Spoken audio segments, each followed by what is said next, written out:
Hello बच्चों, let's read this question. So this question says a parallel plate capacitor is made of two square plates of side A. Separation distance D है where D is less than A. ठीक है, much less than A. The lower triangular portion is filled with dielectric constant K as shown in the figure. Capacitance of the capacitor आपको बताना है. इस capacitor के यहाँ पर आपको कैपेसिटेंस कैलकुलेट करके बताना है. तो देखिए बच्चों, इस क्वेश्चन का की कॉन्सेप्ट आप क्या लिख सकते हैं. The key concept of this question is आपको यहाँ पर इसका क्या बताना है, कैपेसिटेंस बताना है. ठीक है, capacitance, this will be the key concept of this question. ठीक है, अब चलिए इस क्वेश्चन को अब हम क्या करते हैं, स्टार्ट करते हैं. कैपेसिटेंस बताना है. ठीक है, पैरेलल प्लेट कैपेसिटर. ठीक है, ये आपका मान लीजिए पैरेलल प्लेट कैपेसिटर है. ठीक है, इसके बीच में आपने क्या रखा है, डाइलेक्ट्रिक रखा है. ठीक है, डाइलेक्ट्रिक ये आपकी प्लेट है. ठीक है, ये देखिए आपका 3D फिगर होगा बेसिकली. ठीक है, इस फिगर को देखिए अगर मैं ड्रॉ करना चाहूँ तो इस तरीके से आपकी प्लेट्स है. ठीक है, यहाँ पर से आपकी एक ऐसे प्लेट्स हो गई. ऑलराइट, ये प्लेट्स है. एक प्लेट देखिए बच्चों आपकी यहाँ पर ऐसे नीचे रखी हुई है. ठीक है, एक प्लेट आपकी इस तरीके से होगी. ठीक है, 3D फिगर है. ठीक है, इसको थोड़ा सा हमें एज्यूम करना पड़ेगा. ठीक है, थोड़ा डायग्राम अच्छा नहीं बनना है बट स्टिल. ठीक है, इस तरीके से है. ठीक है, यहाँ पर देखिए आपने क्या रखा है सर, ट्रायंगुलर टाइप का एक डाइलेक्ट्रिक रखा हुआ है. ठीक है, डाइलेक्ट्रिक देखिए आपका ये वाला पोर्शन आपका क्या है, डाइलेक्ट्रिक से भरा हुआ है. ठीक है, ये वाला जो पोर्शन है आपका. ऑलराइट, अब देखिए बच्चों यहाँ पर आपका डाइलेक्ट्रिक में यहाँ पर 2D फिगर में आता हूँ तो इस तरीके से आपका डाइलेक्ट्रिक रखा हुआ है जिसका डाइलेक्ट्रिक कांस्टेंट कितने, के इक्वल. और क्या बोल रखा है, देखिए parallel plate capacitor is made of two square plate side A. ये साइड बच्चों कितनी है आपकी, एक इक्वल है. यहाँ से यहाँ तक की जो डिस्टेंस है ये आपको एक इक्वल दे रखी है. ठीक है, एंड डी इज, ये डिस्टेंस आपकी सेपरेशन डिस्टेंस कितनी, डी के इक्वल है. Such that D much smaller, यानी कि देखिए ये जो प्लेट्स हैं ये काफी पास में रखी हुई है एक दूसरे के. ठीक है, ये बोला गया. द लोअर ट्रायंगुलर पोर्शन को अपने डाइलेक्ट्रिक कांस्टेंट के से फिल कर रखा है, ऊपर वाले में एयर है. हमें इसका नेट कैपेसिटेंस बताना है. ठीक है, अब बच्चों देखिए ये वाला रीजन को मैं वन बोल देता हूँ, इसको टू बोल देता हूँ. अब ये वन और टू वाला रीजन देखिए आपस में कैसे connected, these are connected in series, end to end connected है ना. ये रीजन, इसके बाद जस्ट आपका ये रीजन स्टार्ट हो गया. तो हम बता सकते हैं ये दोनों कैसे कनेक्टेड है आपके सीरीज में, one and two are connected in series. ठीक है, आपको देखिए बच्चों यहाँ पर अब क्या बताना है, नेट कैपेसिटेंस बताना. ऊपर वाले का कैपेसिटेंस तो निकाल लेते हैं. देखिए नीचे वाले में नेट फाइंड आउट करने के लिए यहाँ पर देखिए आपका कैपेसिटेंस जो आपका इस ट्रायंगुलर प्लेट में कंसीडर कर रखा है. तो अब बच्चों देखिए स्मॉल स्ट्रिप एज्यूम कर लीजिए. मान लीजिए मैंने इसमें ऐसे क्या कर ली, स्मॉल स्ट्रिप क्या कर ली, एज्यूम कर ली. ठीक है, ये मान लीजिए मेरा एक्स एक्सिस है, this is my Y axis. ठीक है, इसकी थिकनेस देखिए मैंने डी एक्स एज्यूम कर ली. स्मॉल स्ट्रिप क्या कर रहा हूँ, एज्यूम कर रहा हूँ जिसकी थिकनेस कितनी, डी एक्स है. और यहाँ से यहाँ तक की डिस्टेंस बच्चों मान लीजिए एक्स के इक्वल है. ऑलराइट, अब मैं इस स्मॉल स्ट्रिप का क्या कर लेता हूँ, पहले कैपेसिटेंस फाइंड आउट कर लेता हूँ. ठीक है बच्चों, ये एंगल मान लीजिए आपका थीटा एंगल मैंने कंसिडर कर लिया. ठीक है, ये मैं क्यों कंसिडर कर रहा हूँ, क्योंकि मुझे देखिए डी और ए गिवन कर रखे हैं. ठीक है, डी और ए क्वेश्चन में गिवन है. एक्स और वाई मैंने खुद एज्यूम कर रखे हैं. मान लीजिए इसकी जो हाइट है ये वाई के इक्वल है. ठीक है, और ये एक्स डिस्टेंस के आपके हॉरिजॉन्टल डायरेक्शन में. अब मुझे डी और ए तो पता है और एक्स वाई कुछ के बारे में कुछ हिंट नहीं है. ठीक है, तो मैं यहाँ पर से देखिए ये बता सकता हूँ कि ये जो एंगल होगा टेन थीटा, ठीक है, ये क्या होगा, टेन थीटा. देखिए यहाँ से आपका बता सकते हैं कि जो आपका परपेंडिकुलर वाई बेस यानी कि वाई बाई एक्स, ये किसके इक्वल होना चाहिए, आपका डी वाई ए के इक्वल होना चाहिए. ठीक है, और यहाँ से बच्चों आप क्या लिख सकते हैं, देखिए वाई को आप यहाँ से लिख सकते हैं डी वाई ए टाइम्स आपका एक्स हो जाएगा. ठीक है, अब इसको डिफरेंशिएट कर लीजिए, ये हो जाएगा डी वाई. ठीक है, डी वाई ए ये तो आपकी कॉन्स्टेंट है, इसको बाहर लिख लीजिए, एक्स का डिफरेंशिएशन करेंगे तो डी एक्स एस हो जाएगा. ठीक है, अब मैंने यहाँ पर एक रिलेशन फाइंड आउट कर लिया डी एक्स उनके बीच में. ठीक है, अब बच्चों देखिए आप क्या करता हूँ, मैं यहाँ पर से कैपेसिटेंस क्या करता हूँ, कैलकुलेट करता हूँ नीचे वाला रीजन और ऊपर वाला रीजन. ठीक है, पहले मैं नीचे वाले रीजन का कैपेसिटेंस लिख लेता हूँ. ठीक है, वो रीजन मेरा वन है तो मैं इसको C1 लिख लेता हूँ. ठीक है, इस स्मॉल स्ट्रिप का एरिया फाइंड आउट करना चाहता हूँ, सॉरी कैपेसिटेंस फाइंड आउट करता हूँ मैं पहले. ठीक है, इस स्मॉल स्ट्रिप का उसको फाइंड आउट कर लूंगा. ठीक है, फिर मैं पूरे को इंटीग्रेट कर दूंगा जिससे मेरा पूरे कैपेसिटर का क्या जाएगा, कैपेसिटेंस यहाँ से फाइंड आउट हो जाएगा. ठीक है, अब बच्चों देखिए कैसे लिखेंगे, कैपेसिटेंस होता है देखिए आपका डाइलेक्ट्रिक, क्या है डाइलेक्ट्रिक कांस्टेंट कितना है, के टाइम्स आपका एप्सिलॉन नॉट इनटू क्या होता है, एरिया. एरिया बच्चों देखिए कितना होगा, देखिए बच्चों इस पूरे का एरिया बताना है. ये साइड लेंथ तो आपको क्वेश्चन में गिवन कर रखी है, एक इक्वल है, कितनी है साइड लेंथ बच्चों, कितनी है आपके यहाँ पर से, एक इक्वल है. डी एक्स बच्चों क्या होगी, इसकी थिकनेस है, डी एक्स के बच्चों देखिए इसकी आपकी थिकनेस है. ठीक है, ये आपको क्या कर रखे, थिकनेस यहाँ पर ऐसे गिवन कर रखे. ठीक है, जो देखिए आपका कैपेसिटर है, parallel plate capacitor square plate है. ठीक है, मैं देखिए इसको ये वाले फिगर से समझना इजी रहेगा. ये वाली साइड कितनी है, एक इक्वल है. ठीक है, ये वाली साइड भी बच्चों कितनी होगी आपकी, एक इक्वल होगी. लेकिन हमने इसमें एक ऐसे स्ट्रिप एज्यूम कर रखी है. ठीक है, तो मुझे इसका एरिया बताना है. एरिया देखिए कैसे फाइंड आउट करूंगा, ए ये साइड इंटू डी एक्स कर दूंगा तो मेरा इसका क्या जाएगा, एरिया जाएगा. ठीक है, तो एरिया में कितना लिख सकता हूँ बच्चों, यहाँ से ए टाइम्स आपका देखिए डी एक्स, तो ये तो आपका एरिया आ गया. ठीक है, स्मॉल कैपेसिटर है मैं उसकी बात कर रहा हूँ. ठीक है, कैपेसिटेंस का फॉर्मूला क्या फॉर्मूला क्या होता है, dielectric constant times epsilon into area divided by D. D क्या होता है, डिस्टेंस, ठीक है। इन दोनों बीच में देखिए डिस्टेंस कितनी है यहाँ पर, y के इक्वल। डी नहीं लेना है, y ले रहा है, ठीक है। क्योंकि ये क्या कर रहा है, वेरी कर रहा है, y कहाँ से, जीरो से लेकर डी तक y वेरी कर रहा है। तो डिस्टेंस कितने लेंगे बच्चे यहाँ पर, हम y के इक्वल लेंगे, कितने लेंगे, y। तो ये आपका सी फर्स्ट आ गया, फर्स्ट रीजन का।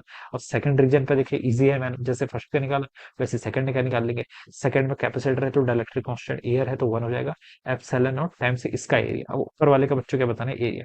एरिया तो बच्चों देखिए सेम वैसे स्ट्रिप यहाँ पर भी एज्यूम कर लेंगे, तो ए इंटू डी एक्स, ठीक है। ये तो हम ऐसे लिख सकते हैं, कितना हो जाएगा आपका, ए टाइम्स आपका डी एक्स के इक्वल हो जाएगा, डिवाइडेड बाई, अब आपको क्या बताना है, थिकनेस, ठीक है। अब बच्चों देखिए यहाँ पर हमने लिख रखा था कि वाई थिकनेस तक आपका डायलेक्ट्रिक रखा हुआ है, ठीक है। टोटल थिकनेस कितनी, डी के इक्वल, तो ये वाला कितना हो जाएगा अपना, डी माइनस वाई। तो डिस्टेंस अब यहाँ पर से आप लिख लीजिए कितना, डी माइनस वाई के इक्वल, ठीक है। ये वैल्यू अब आपके यहाँ पर से इतनी आ गई। अब ये दोनों कैपेसिटेंस कैसे कनेक्टेड है, पैरेलल में, ठीक है। पैरेलल में हम क्या करते हैं, देखिए कैपेसिटेंस, दो कैपेसिटेंस अगर पैरेलल में होते हैं तो 1/C1 प्लस 1/C2 वाला फॉर्मूला लगाते थे। तो देखिए स्मॉल का हम निकाल रहे हैं तो 1/DC कर लीजिए, ठीक है। ये किसके इक्वल होगा, 1/C1 प्लस 1/C2, ठीक है। C1 की वैल्यू देखिए 1/, इसका रिवर्स करके लिख लीजिए, y divided by k times epsilon not a, और ये कितना हो जाएगा, dx, ठीक है। प्लस आपका देखिए इसका इन्वर्स कर देंगे तो d माइनस वाई यहाँ पर आ जाएगा। यहाँ पर नीचे क्या आ गया आपका, एप्सिलॉन टाइम्स a टाइम्स कितना हो जाएगा, dc के इक्वल, ठीक है। ये अपने यहाँ पर से इतना आ जाएगा। अब बच्चों देखिए अब आप इसको क्या कर लीजिए, थोड़ा सा इसको हम सिंप्लीफाइड कर लेते हैं, ठीक है। ये आपको क्या गिवन कर रखा है, आपको 1/DC ऐसे गिवन कर रखा है, ठीक है। तो यहाँ से देखिए बच्चों, आप कुछ कॉमन मिल रहा है क्या, 1/DC को ऐसे लिख लेते हैं, ठीक है। यहाँ पर देखिए एप्सिलॉन ए और dx, ये टर्म तो कॉमन ही आ रही है, ठीक है। तो इसको आप यहाँ पर ऐसे लिख लीजिए, एप्सिलॉन ए टाइम्स कितना हो जाएगा, dx। ये टर्म को आपने यहाँ पर लिख लिया। यहाँ पर आपका बच गया y बाई के, ठीक है। और यहाँ पर आपका प्लस कितना, d माइनस वाई के इक्वल, ठीक है। इसको थोड़ा और सिंप्लीफाइड कर लीजिए, ये हो जाएगा 1 divided by epsilon A times कितना हो जाएगा आपका, dx के इक्वल, ठीक है। और यहाँ पर से आप y को कॉमन कर लेंगे तो कितना हो जाएगा आपका, 1/k माइनस 1 प्लस आपका कितना हो जाएगा, d, ठीक है। ये वैल्यू आपके यहाँ पर से इतनी आ गई। ऑलराइट, ये वैल्यू देखिए बच्चों आपकी हमारे से कितनी आ जाएगी, इतनी आ जाएगी। ये आपका 1/DC की वैल्यू आ गई। अब आप DC देखो कि उसको रेसिप्रोकेट कर लेते हैं, DC देखिए कितना हो जाएगा, एप्सिलॉन ए dx। ये वाले टर्म में तो बच्चों ए कैपिटल ए नहीं, स्मॉल ए है, ठीक है। ये आपका कितना, स्मॉल ए है, ठीक है। इसको मैंने रेसिप्रोकल कर दिया, एप्सिलॉन ए और dx। ये वैल्यू बच्चों यहाँ पर से आपकी कितनी हो जाएगी, इतनी हो जाएगी, ठीक है। अब आप क्या कर लीजिए, इंटीग्रेशन कर लीजिए, ठीक है। बाकी ये वाली टर्म देखिए आपकी कितनी है, इसको देखिए आप क्या करेंगे, इसको भी आपको क्या करना पड़ेगा, रेसिप्रोकल करना पड़ेगा, ठीक है। तो अब इसको ऐसे लिख लीजिए, 1 डिवाइडेड बाय, देखिए यहाँ पर कितना हो जाएगा, डी प्लस आपका वाई टाइम्स कितना, 1/k माइनस 1, ठीक है। ये आ जाएगा, ठीक है। ये टर्म, ये dx देखिए आपका इंटीग्रेशन के सॉरी अंदर रहेगा, ठीक है। dx आपकी स्ट्रिप थी ना, तो ये तो अंदर ही रहेगी, ठीक है। इसको बाहर कैसे ला सकते हैं, ठीक है। ये आपका dx यहाँ पर ऐसा आ जाएगा, ऑलराइट। अब बच्चों देखिए इतना आपका आ गया, ऊपर देखिए आपका इंटीग्रांट क्या है, dx है, नीचे किसका फंक्शन है, y का। तो मुझे इस dx को देखिए y की टर्म में कन्वर्ट कर सकता हूँ, यहाँ से कर सकता हूँ, तो मैं इस वैल्यू के यहाँ पर पुट कर लेता हूँ, एप्सिलॉन नॉट a, ये टर्म ऐसी रहेगी, ठीक है। dx को मैं यहाँ से क्या लिख सकता हूँ, देखिए a टाइम्स a आपका बाहर कर लिया फिर, ठीक है। dx को देखिए यहाँ से क्या लिख सकता हूँ, मैं लिख सकता हूँ आपका a divided by D times कितना हो जाएगा, dy हो जाएगा, ठीक है। वो मैंने यहाँ पर पुट कर दिया, देखिए dx की वैल्यू यहाँ लेके आ गया, a/d, a एप्सिलॉन a पहले से था, और एक d वाली टर्म यहाँ पर आ जाएगी। यहाँ पर क्या बची आपका, dy डिवाइडेड बाय बच्चों कितना हो जाएगा, d plus 1/k minus 1 times आपका y के इक्वल, ठीक है। ये आ जाएगा। अब देखिए ये कैसा हो गया आपका, dy बाय y वाला इंटीग्रेशन आ गया, नीचे आपकी लीनियर टर्म है, ठीक है। तो इसका इंटीग्रेशन dy बाय y का क्या होता है, ln y के इक्वल हो जाएगा, ठीक है। तो dc का मैंने पूरा इंटीग्रेट कर लिया, ठीक है। इंटीग्रेट कर लेता हूँ तो यहाँ पर तो आपका c हो जाएगा, ठीक है। Epsilon not a square by D, ये टर्म आपकी कांस्टेंट है, इसको मैंने बाहर लिख लिया, ठीक है। अब इसको इंटीग्रेट करेंगे तो देखिए ये कितना हो जाएगा, ln आ जाएगा, कितना हो जाएगा आपका, ln ऑफ देखिए d प्लस आपका y टाइम्स कितना, 1/k माइनस 1, ठीक है। ये टर्म यहाँ पर आपकी इतनी आ गई, ठीक है। अब यहाँ पर से देखिए आपका y वाली जो टर्म है, ठीक है, इस टर्म को आप देखिए क्या करना पड़ेगा, इंटीग्रेशन करते हैं तो इस टर्म से हमें क्या करना पड़ेगा बच्चों, यहाँ पर आपका डिवाइड करना पड़ेगा। तो इस टर्म को यहाँ पर डिवीजन में लेके आ गया, कितना हो जाएगा आपका, y का जो कॉफिशिएंट होता है ना उसी को सिर्फ डिवाइड करते हैं, तो 1/k माइनस 1, ये टर्म यहाँ से इतनी आ गई, ठीक है। लिमिट्स भी देखिए बच्चों रखनी पड़ेगी, लिमिट्स देखिए हमने किसके रिस्पेक्ट में इंटीग्रेट किया था, y के रिस्पेक्ट में, ठीक है। y के रिस्पेक्ट में, और y की लिमिट देखिए कहाँ से कहाँ तक जाएगी, जीरो से लेकर पूरी थिकनेस कितनी, सॉरी प्लेट के बीच की सेपरेशन कितनी है, डी तक। तो जीरो से लेकर डी तक बच्चों क्या रखनी पड़ेगी, यहाँ पर लिमिट भी रखनी पड़ेगी, ठीक है। तो अब देखिए इसको थोड़ा सा और सिंप्लीफाइड कर लेते हैं, यहाँ पर देखिए आपका एप्सिलॉन नॉट a स्क्वायर, ठीक है, बाई डी, ये टर्म ऐसी हो जाएगी। इसको मैं यहाँ से क्या लिख सकता हूँ, 1 माइनस के, और के आपका ऊपर मल्टीप्लाई में आ जाएगा, ठीक है। तो के को तो मैं ऊपर लेके आ गया, और यहाँ पर से आपका ये 1 माइनस के, इस टर्म को मैंने यहाँ पर से ऐसे लिख लिया, ठीक है। ये टर्म क्या होगी आपके यहाँ पर से डी टाइम्स इतना हो जाएगा, ठीक है।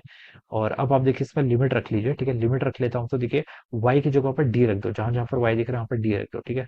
तो ये आपका y को मैं यहाँ पर D plus K minus D हो गया, ठीक है। ये आ जाएगा L N M, L N वाले फॉर्मूला का यूज कर लेंगे, ठीक है। तो ये हमने पहले अपर लिमिट रख ली, अब क्या रखेंगे यहाँ पर लोअर लिमिट, ठीक है। y की जगह पर जीरो रखूंगा तो इससे कितना बच जाएगा, देखिए यहाँ पर आपका माइनस आपका एल एन ऑफ डी, ये टर्म आपकी यहाँ पर से ऐसे बच जाएगी, ठीक है। ये टर्म आपकी यहाँ पर से ऐसे होगी। अब देखिए इसको सिंप्लीफाइड कर लीजिए, एप्सिलॉन नॉट बाहर है, के बाहर आएगा, ए स्क्वायर आपका बाहर आएगा, ठीक है। डिवाइडेड बाय देखिए 1 माइनस के टाइम्स आपका डी, ये टर्म यहाँ पर से ऐसे हो जाएगी। यहाँ आपका प्लस डी से बच्चे यहाँ पर आपका माइनस डी कैंसिल हो गया, ठीक है। ये बच जाएगा L N M minus L N N वाला फॉर्मूला लगा लीजिए, किसके किसके इक्वल होता है, L N M minus N के इक्वल, ठीक है। तो यहाँ से आपका डी बाई के ऐसे हो जाएगा, डिवाइड में कितना हो जाएगा, डी हो जाएगा, ठीक है। ये इतना हो जाएगा, डी से बच्चों यहाँ पर डी को कैंसिल कर लीजिए। तो ये टर्म आपकी यहाँ बच गई के times epsilon naught A square divided by आपका डी टाइम्स कितना 1 माइनस के, और यहाँ से देखिए कितना हो जाएगा आपका एल एन ऑफ 1 ओवर के इक्वल हो जाएगा, ठीक है। एल एन ऑफ 1 ओवर के इक्वल, ठीक है। अब देखिए एल एन की प्रॉपर्टी होती है, देखिए एल एन को अगर हम इन्वर्स कर देंगे, ठीक है, क्या कर देंगे, इन्वर्स कर देंगे, तो ये आपका क्या हो जाएगा, आपका माइनस साइन बाहर आ जाएगा, ठीक है। मैं इसको देखिए एल एन 1 ओवर के को अगर मैं एल एन के लिख लेता हूँ तो माइनस साइन आपका क्या आएगा, बाहर आएगा, ठीक है। माइनस साइन बाहर आएगा तो मैं इस टर्म को देखिए ऐसे लिख लेता हूँ, माइनस से इसको मल्टीप्लाई करूंगा तो के टाइम्स के ऐसे रहेगा, एप्सिलॉन नॉट ऐसे रहेगा, ए स्क्वायर ऐसे रहेगा। माइनस से बाहर करके मैंने डी 1 माइनस के को मैंने यहाँ से के माइनस 1 कर दिया, ठीक है। और ये आपका एल एन ऑफ के, ये टर्म आपके यहाँ पर से ऐसे हो जाएगी, ठीक है। अब देखिए ये इसका आंसर हो जाएगा K times epsilon naught A square L N of K divided by D times K minus 1, ठीक है। तो this would be the final answer of this question, ठीक है। इस तरीके से बच्चों क्या करेंगे, देखिए इसको हम सॉल्व करेंगे, ठीक है। थोड़ी सी मैथमेटिक्स है, क्वेश्चन इजी है, बस थोड़ी सी मैथमेटिक्स आपको यूज करनी आनी चाहिए, ठीक है।